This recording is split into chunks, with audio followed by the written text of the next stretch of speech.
I was at my parents' house and I was riding one of their mopeds. I turned a corner really fast and there was a squirrel sitting in the middle of the road. So in order for me to avoid hitting the squirrel, I made this huge right turn and I crashed into a tree. And I hit in such a way that I had to have the tendons on my right hand surgically reattached to the bone. So the day of the surgery comes, and I have never had a surgery before. So as they started to give me the anesthesia through my veins, I could feel it going through my body, up through my arms, into my shoulders, down through my neck, and then my chest, and then to my heart. In the very second that it hit my heart stopped. So the very second that I shut my eyes and died, I opened up my eyes and I was standing in the most beautiful, perfect marble building that I could ever imagine. And as far down as you could see, you couldn't see an end to this corridor. On the left-hand side were these beautiful, ornate doorways or tunnels that looked like they had been cut out of the marble. To the very right of those doorways, about 4 feet, there were these tables, and they each had 4 benches around the table so people could sit at each end of the table. During this whole process, there was somebody who was standing next to me, who was talking to me in my left ear. I never saw this person, but throughout my whole near-death experience, it was a guy who was standing next to me telling me what I was seeing and what I was looking at. He told me this was an orientation center. And I didn't think at the time anything about that I was having surgery or that I had an allergic reaction and that I had died. That didn't even occur to me. I was totally simply engrossed in what I was seeing. And so I just listened. There were 2 people sitting at each one of these tables, as far down as you could see. My guide told me to walk over and look inside the first tunnel. Inside the tunnel, I could see stars, and I could see planets, and I could see galaxies. It was absolutely a magical experience. That is a tunnel that people come through when they die. My guide then said, look up to your left and look at the next doorway. So I looked up to the next doorway, and there was a man that was coming through, and he had his right arm on his left chest. And my guide said he had died from having a heart attack.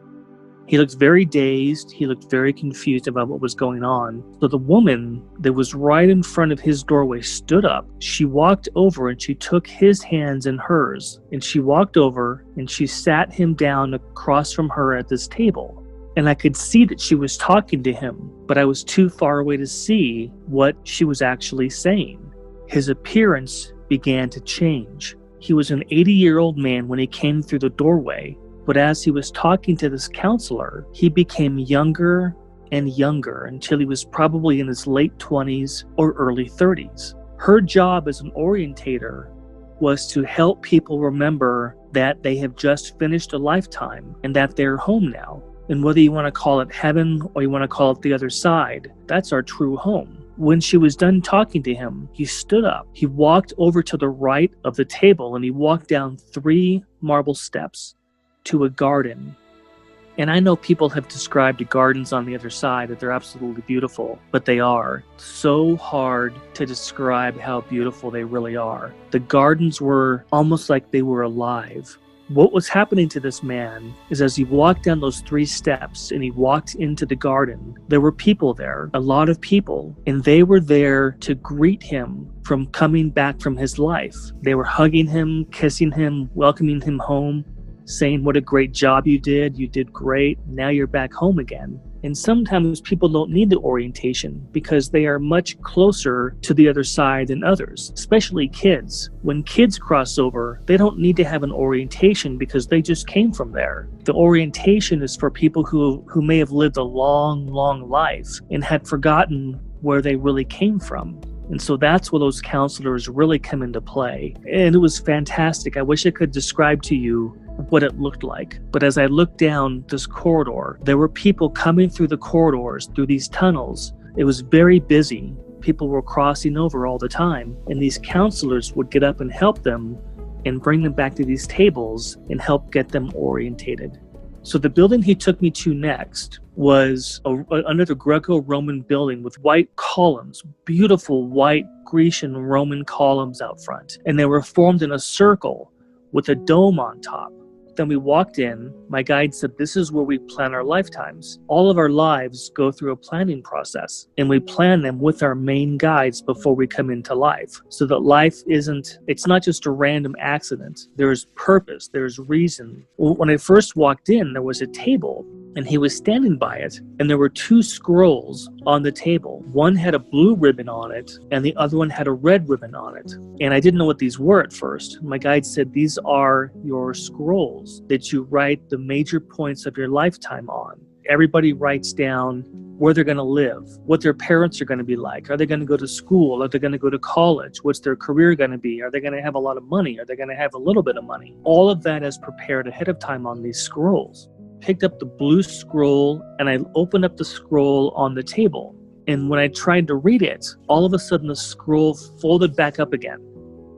And my guide said, I'm not allowed to read that until I finish this lifetime. But he was trying to show me that our lives aren't an accident. Everything is actually planned out for a reason.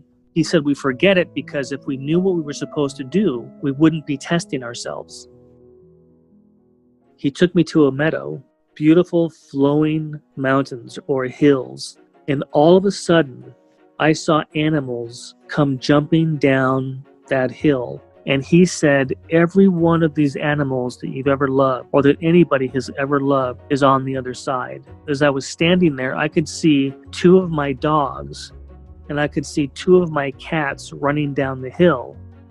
And all the animals play together until their loved ones from Earth cross over to the other side and come back and get them. It was such a feeling of unbelievable love that they're all there waiting for you, and that they play with each other, and that they're happy.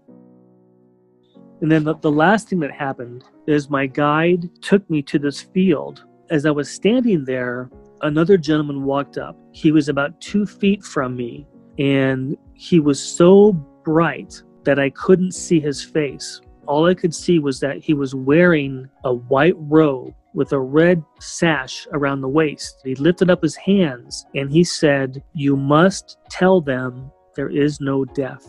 The very second he said that, I woke up back in the hospital with these doctors all looking down at me. He said, he's back, he's back. I was physically dead for 6 minutes. Yeah, and that's the crazy thing I don't understand is it felt like what he took me on was a 2-hour journey of the other side. How could he possibly have showed me all of those things in 6 minutes? It's so much a piece of my life now that I share it with almost anybody who wants to hear about it, because that's what he told me.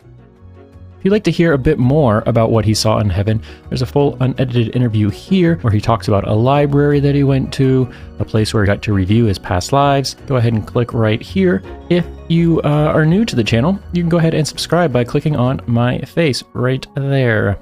Thanks for watching, and hope to see you again next time.